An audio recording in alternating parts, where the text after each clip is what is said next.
Welcome to everyone as we get settled down here. I'm David Westin from Bloomberg, where I anchor Wall Street Week. I'm delighted to be here at the Rockefeller Foundation with two people who really know about the subject we're going to discuss, which is basically, I'm from Bloomberg, so it's how do we pay for what we need to do on the climate.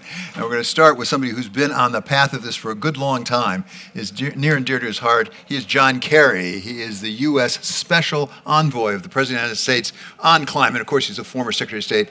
Mr. Secretary, thank you so much for joining us on remote.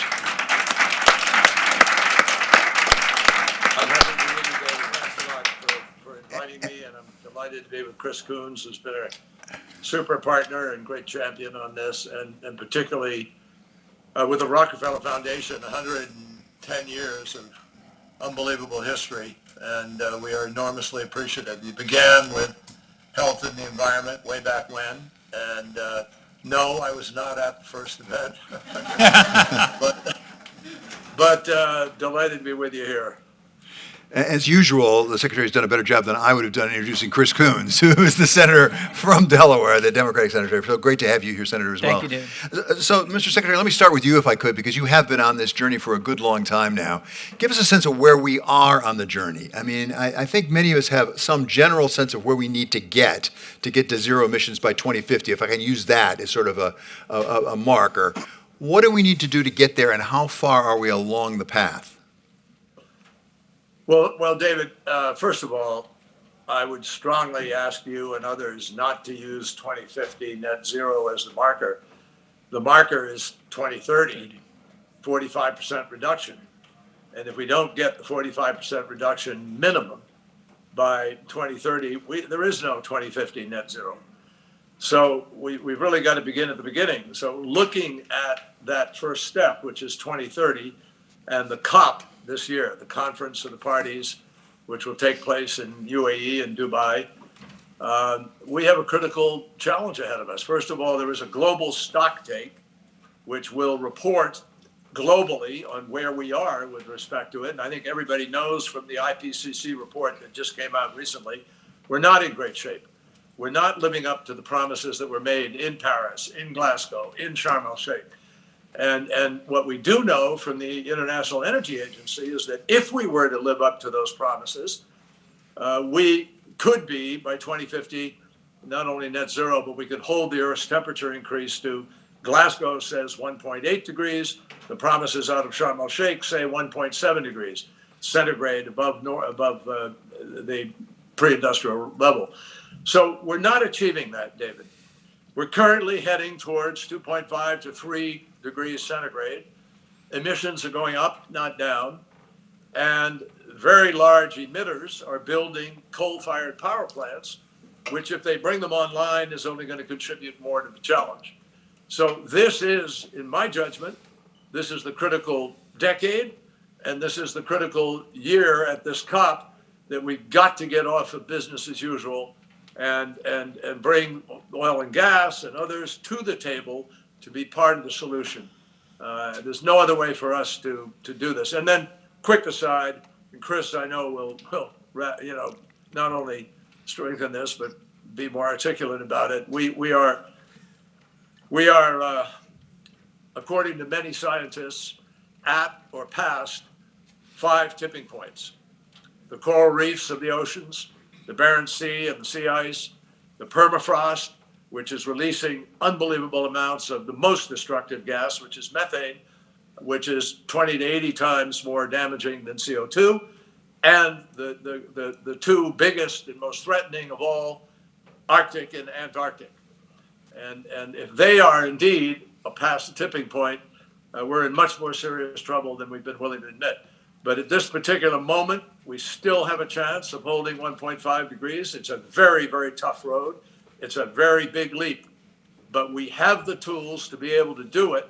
There's just too much business as usual, too much cynicism, too much greed, too much arrogance, too much, I don't know what you call it, a blind kind of trust that, somehow this is going to take care of itself and we don't really have to worry about it. Nothing could be further from the truth. Every economic analysis says it's going to cost a hell of a lot more if we pay later rather than invest now. So, Senator Coons, let's pick up on that, what we have to pay here for a moment. I mean, you are a pioneer in this as well. You founded a caucus, actually, a bipartisan caucus in the Congress on climate. Talking about the 2030 that Secretary Kerry is emphasizing here, we have the IAE coming out with an estimate, IEA coming out with an estimate that says if, in order to get there, by 2030, we're going to have to be investing the world $4 trillion a year. And that's not just for 1 year. That's going forward as well. How much is going to come from the government? Well, the good news, first I'll start by saying thank you, John. Thank you for being a great leader on this, a persistent, effective, and engaged voice on this. Thank you to the Rockefeller Foundation for 110 years of making big bets and investing in change and laying the foundation for significant movements globally in addressing huge challenges. This, of course, principal among them. We are in serious trouble. John laid it out as clearly and crisply as one can. I think the most positive part of our friend, the president's agenda of the last 2 years was $392 billion in the Inflation Reduction Act. That's the single biggest investment in incentives, in deployment, in finance of any major country. I'd like folks to take 1 second and focus on the fact that we are 8 days from default. The president and the Republican majority in the House are locked in intense fighting over exactly what they're going to cut. And the president has drawn a red line at the IRA and said, I will not allow this to be repealed. I will not allow the funding for this to be withdrawn. That doesn't get any coverage. But bluntly, he's saying we got something big done and we're not going to get that taken away or defunded. That's not a small thing. Look, I watched the movie, as I suspect all of you did, Don't Look Up. I don't know what your reaction was at the end, but I wept. Because it too closely describes the indifference, the division, the we'll deal with it later, there's some magic bullet, we'll find some other way. Our president pledged billions of dollars for the Green Climate Fund. I chair the subcommittee that is supposed to deliver on that funding. We only were able to deliver $1 billion. And that's frankly because of division between the House and Senate and the two parties. I am optimistic about what instruments like the Development Finance Corporation, like a refocused World Bank, like the IMF can do to help de-risk investments in new technologies and in natural solutions and in global efforts. But we need a significantly greater, a step function. We need to not be reducing or stepping back, but increasing the amount of government funding and government engagement. Most of that $4 trillion will come from the private sector, but it will not come if there isn't direct government action de-risking investments in new technologies and in dealing with climate. I want to come back to the private sector because you say most of it has to come from the private sector, Yes. but you have to have the earnest money, if I can call it that, from the governments. Mr. Secretary, you've been through a couple of these debt ceiling things in your day, as I suspect. Most people say we're going to get through it, although nobody seems to know exactly how we're going to get through it. But my more fundamental question is, how does the rest of the world believe we're going to be good for whatever money we commit on climate when we can't even get the debt ceiling issue behind us? Well, first of all, I couldn't agree with Chris more about the importance of the IRA. It is having a stunning effect, and it goes to show what we could do if we really put our minds to it. It did everything President Biden wanted to do, but was whittled back on in the negotiating process. Secondly, on the debt crisis, both leaders, the president and the speaker, have both said we are committed to no default. I'm going to trust in that. I'm not involved in the day-to-day skirmishes on it. And so I'm not going to go further than to say I believe the United States will maintain the full faith and credit of our currency and stand up. And I can't tell you exactly how we're going to get there, but from 28 years in the Senate, I can tell you there are a lot of different ways to skin this cat, and we'll get there. More importantly is the money and how we are treating this overall. As Chris said, they got whittled back to $1 billion. Our commitment to the global efforts since Paris is equivalent now to about $11.4 billion that we should be putting up. And frankly, much more than that. There are other countries that are much smaller in their economies than the United States of America. We're the number one economy in the world by far. China's number two. And then you have a group, India and a few other countries, the EU as an entity. But we are by far the one that is trying to fight for the allocation of funding today, and some of those countries smaller than us are actually putting in more real dollars than we are into this effort. So the United States actually, by not moving forward on some of this, is forfeiting a vital position of leadership because there are a lot of things that just don't happen unless we are at the front of the spear. And you can look back to Ebola, you can look at the international vaccines, you can look at AIDS in Africa. I mean, there are a whole lot of examples of that. I like to point out with respect to what we need to do now in the financing, which is the single biggest missing link. We have plenty of universities and laboratories and countless numbers of private sector entities ready to engage in a kind of Manhattan Project rush to success here. When we were serious about winning World War II in the winter of 1943, and we didn't know what the outcome would necessarily be, young and capable mid-level engineers within our various services and in the private sector came together under the directions of President Roosevelt and so forth, and we did get the job done.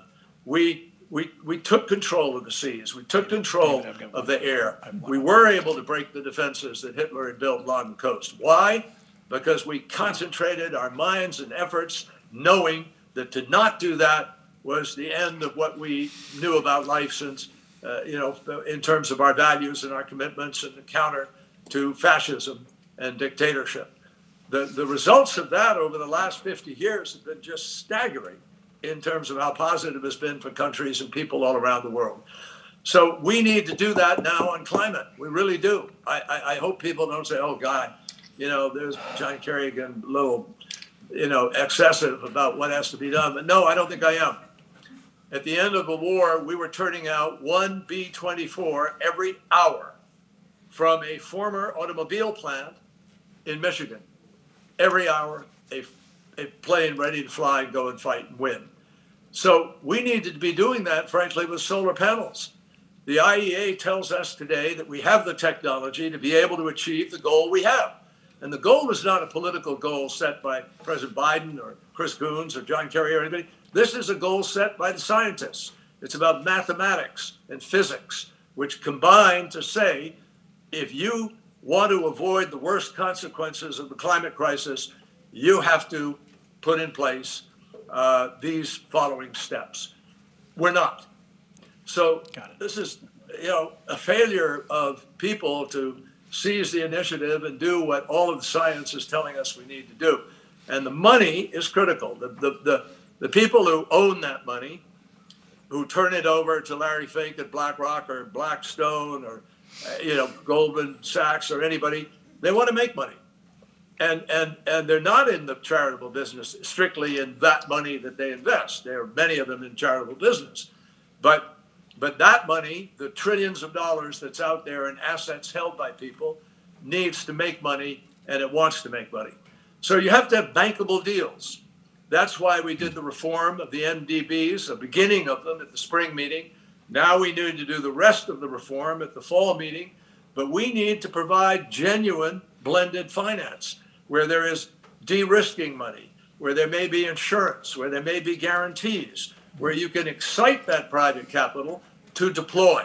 And the Rockefeller Foundation and the Bezos Earth Fund have come together to help work at defining how we do that with perhaps some measure of the voluntary carbon market being involved in ways that meet environmental standards of integrity and that are genuine and accountable and transparent. I believe we can get there, but we've got to do a hell of a lot more to deploy about $3 to $4 trillion more, $3.5 trillion more than we're deploying today. We can win this battle, no question in my mind.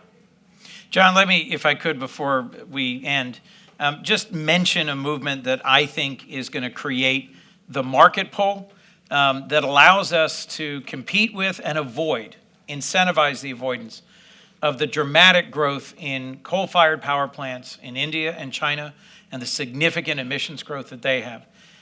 The EU is in the process of implementing their border carbon adjustment mechanism. It will soon begin imposing tariffs on the United States.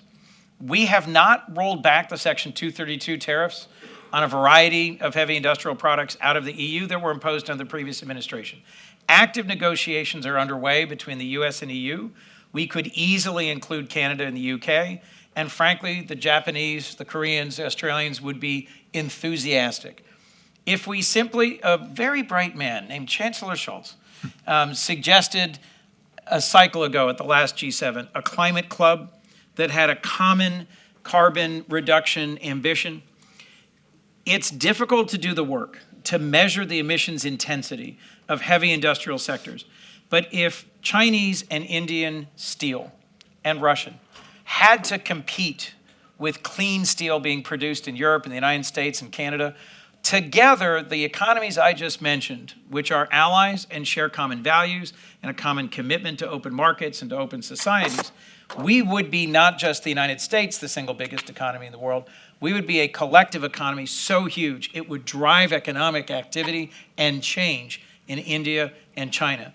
One of the things I've often debated with my Republican colleagues is what is the mechanism that will drive those two economies to change, because without that, everything we do gets swamped by their emissions.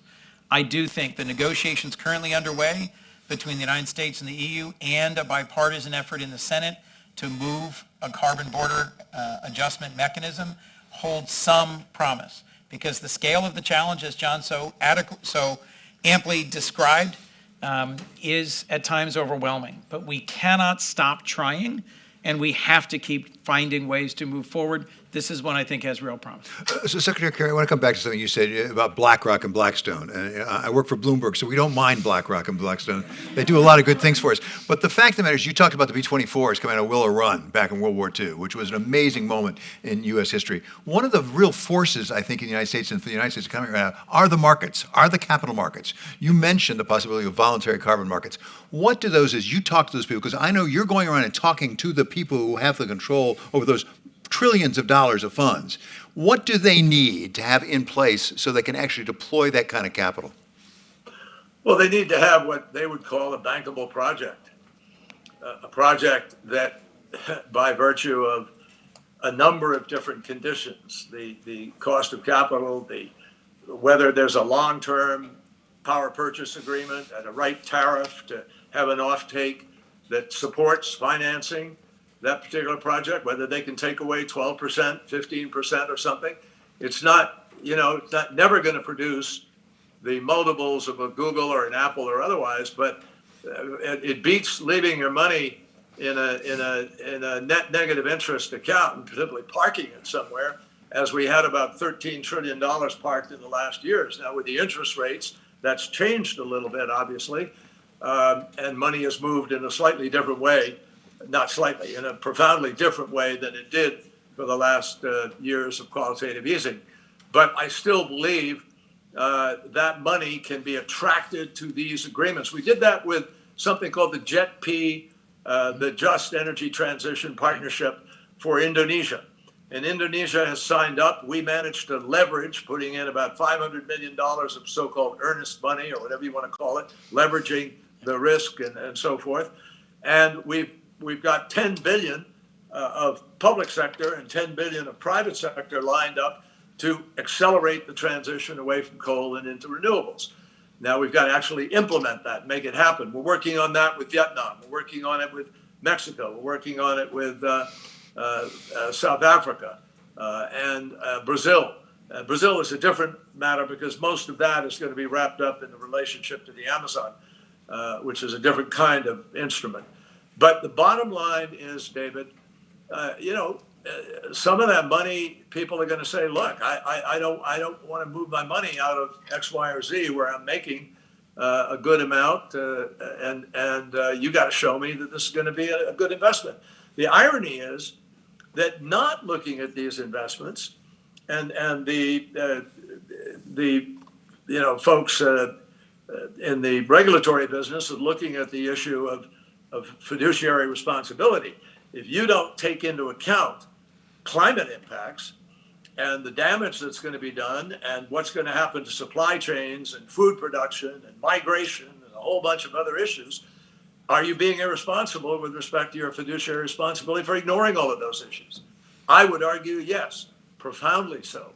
And I think that there's going to be an increasing pressure on people to take climate impact into account.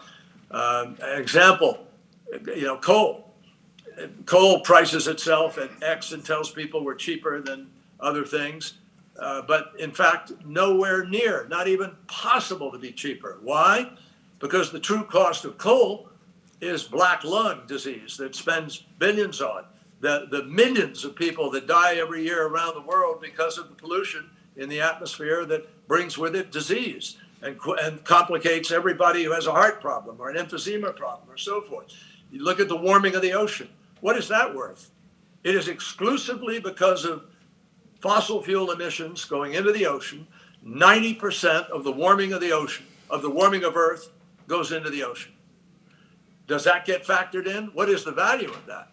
It so far eclipses the way the market currently measures this cost. And I think this TCDY or somebody's going to come along and say, stop, we got to get responsible here. And that will drive capital into some of these other investments that may have a lower return on investment, but they're going to be legitimately priced and transparent and accountable and environmentally responsible. So, Senator, it strikes me we've had this discussion for a little over 20 minutes now. We've now mentioned the second largest economy in the world, and either the largest or the second largest by population, that's China. What can we do effectively in climate globally without China on board, or maybe how can we bring them on board if they're not? So my core concern is that if China doesn't follow our direction, if China is not also seized by climate ambition, their scale and their growth and their model leadership in their region will end up erasing whatever impact we can possibly have. John's done remarkable work building real significant relationships across many years with Chinese leaders. It is hard when their economy, their growth is genuinely slowed and at risk. The pandemic had profound impacts on China. And for a country that is still developing, still growing, both India and China are building more coal-fired power plants than they are deploying renewables. The price of solar has come down as quickly as it has because China's been involved at scale. The price of some of these new technologies will come down at scale, whether it's electric vehicles or hydrogen-powered fuel cells or otherwise, because of the scale with which China is going at these problems. So I don't want to simply be negative about China.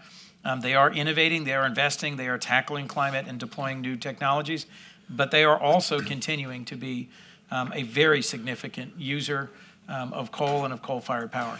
So, Secretary, where are we on that? As the Senator says, you spent a lot of time on this. I know you've worked really hard on it. There's a lot of talk in the United States about this is the one place maybe we could agree with China, although I'm not sure if we're seeing it yet. Where are we? What's an update?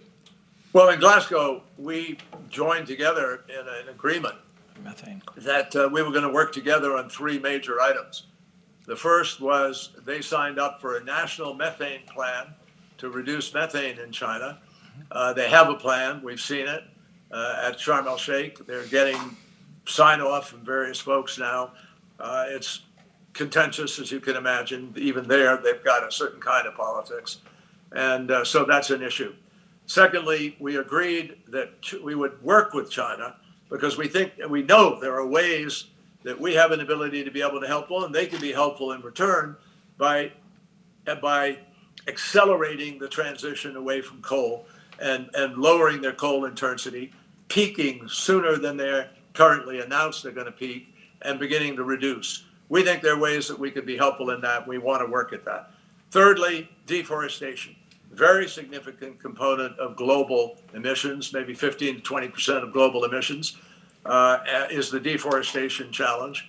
And so they agreed that they would work to enforce the law and work with us with respect to those things. Now, beyond that, we think there are some things that we could do in terms of grid management, ways in which we could reduce that intensity, and the whole world would benefit if China could move them from their current date of neutrality, which is 2060. Most countries are at 2050. They're at 2060. India's at 2070. And there's no way we can keep 1.5 degrees if that's where it stays. So we want to work with China. Our hope is that there'll be some meetings that can take place somewhere in the next days at the highest level and with Secretary Blinken and others, and we'll see where we go. We certainly are prepared to act responsibly. We have said from the beginning, the climate crisis is not a bilateral issue. It's a universal, global, international threat, an existential threat. And it's one that we have a responsibility to try to work on together because we're the two largest economies in the world. We are also the two largest emitters in the world. So if we can come together, that'll have a profound impact in leveraging action from other countries. 20 countries, David, 20 countries, the so-called Major Economies Forum that President Biden just convened, they equal 76% of all the emissions. 48 countries in sub-Saharan Africa equal 0.55%. That disparity goes to the core of whether or not we can hold on to and give better life to the values that have come through the United Nations, through the global efforts to agree to work together, through the developed world, trying to act responsibly and help others to be able to avoid the mistakes that we've made. So there's a lot hanging in the balance here. Some people predict that the entire food production capacity of Africa could implode. 2 days ago on the front page of the New York Times, there was a big picture of the Mekong Delta where you have rice now being hugely affected and impacted by the heat, as well as by the dams that have been built from China through Laos and Cambodia and down into Vietnam. So, look, we've got huge challenges, all of which lend themselves to human solution. But if we avoid the facts, if we allow this to be ideologized, and if we allow this to, sidetrack good common sense about governance, we're going to pay just a, unfathomable price for future generations. The planet will survive, but the planet will be so different. Life will change for everybody, for the worse. So I've gotten to monopolize their time and attention, but we have a room full of people here that I'm sure are eager to ask their own questions. Now the time is for questions. So just anybody who has a question, and I can't see. Yes, over here, please. I have to see through the light here. Thank you. Trooper Sanders with Benefits Data Trust. So, Mr. Secretary, the last point you made about this time of urgency in future generations, just want to expand the aperture. How should, we know people are going to be sicker, to be too hot to work. How should people focusing on healthcare, public health, racial equity, anti-poverty, how should those communities and the spending we put behind it, say with Medicaid and SNAP, how should those communities be mobilizing at scale to meet this crisis? I think one of the most, it's ironic you ask a great question. Just this morning, I did a Zoom event with Dr. Tedros and the World Health Organization in Geneva, which was having a meeting on this very topic, on the link between health and the well-being of communities and the climate crisis and its impact on health. Obviously, if 8 to 15 million people, you hear different figures, are dying from the lack of air quality. Obviously, if 10 million people a year are now dying from the extreme heat in which human bodies can't work outdoors, can't live outdoors. Millions of people were sleeping outdoors in India in the last couple of days because of the heat, which stays above 30 centigrade through the night with no sun. Imagine what it's like in the daytime. So, we have a health crisis here. And it's one in which, millions of people are dying, are being killed today by something we know is the active agent in that killing. It is fossil fuel emissions that are not unabated emissions. And that is the key. And there's a fight even developing now between people who say, well, we ought to be phasing it out altogether, versus those who look at the curves and the modeling and say, no, we're going to have to manage carbon to some degree, because it's only by managing carbon that we can avoid the worst consequences and get enough of a chunk reduced fast enough to do the job. And by the way, once we finish getting to net zero 2050, we still have to suck about 1.6 trillion tons of CO2 out of the atmosphere, so it doesn't continue to do the damage that it is doing today. That requires carbon management. So we're going to have to find a way to get quick accord on how to approach these larger challenges. But the health challenge is front and center part of it. And what I would ask the health community to do is start screaming bloody murder globally, particularly here at home, so that people, when they go to the ballot box, are going to vote common sense and vote science and vote facts. And in the end, that's perhaps the greatest contribution. They can tell the stories of the people coming into the hospitals and how they've been exacerbated by the problems of the climate crisis. And that link has not yet been drawn sufficiently other than in policy rooms and entities around the world, but not for the general public. And I think the best thing we can do is get it out there.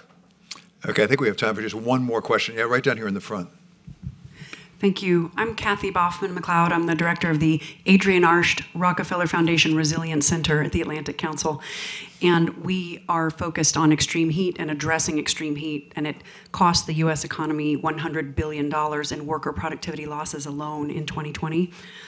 We see that there is not enough risk capacity to go around, capital to cover the risks, and the reinsurance industry is beginning to show the cracks. This might be for you, David. When does the crack open up? When does the financial system begin to reflect the true costs of the way that it functions? Well, first of all, you overestimate my knowledge. I'm a talking head. We usually ask questions, but I mean, listen. I don't know about that. You're already seeing it, right? I mean, look at the amount of money that is going into ESG funds right now. That can't be a coincidence. There are a lot of people who have money who want to put it into this. The question is how it gets implemented, where it goes out. I think there's a big question, and the Secretary referred to this. How do we standardize it? How do we regularize it? How do we know, in fact, that we can compare carbon offsets across different markets? And there are possibilities, and we have them in Europe, we have them in Canada with some voluntary carbon markets. Some people think that there's real opportunity here that could expand out dramatically. So I think you are starting to see it.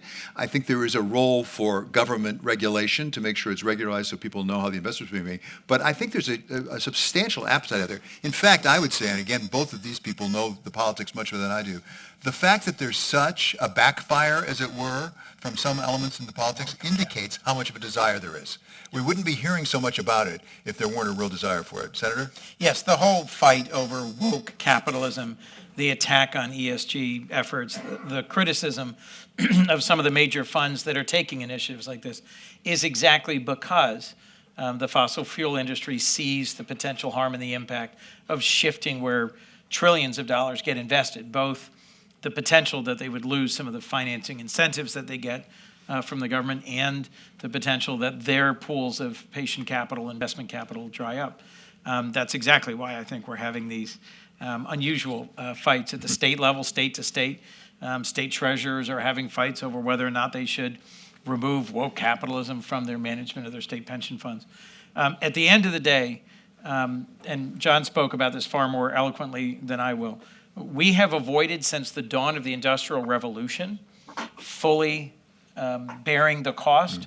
Those who generate the revenue do not bear the cost of things that are polluting and harming our entire planet and the entire human population. If markets work and work rationally, they have to work to address that. The only way really to do that is to have a price on carbon. I've worked hard to get a bipartisan bill to get a price on carbon. I can't count to 10 in the Republican caucus. I can count to 3. I need help finding 7. So. Maybe some people are here and help with that. Well, I'm afraid that our time has run out. We could go an awful long time, but I really want to thank both of our people here who are so terrific. Senator Chris Coons, of course, from Delaware, and Secretary John Kerry. He is the U.S. Special Presidential Envoy on Climate. Thanks a lot, gentlemen. It's been very, very helpful.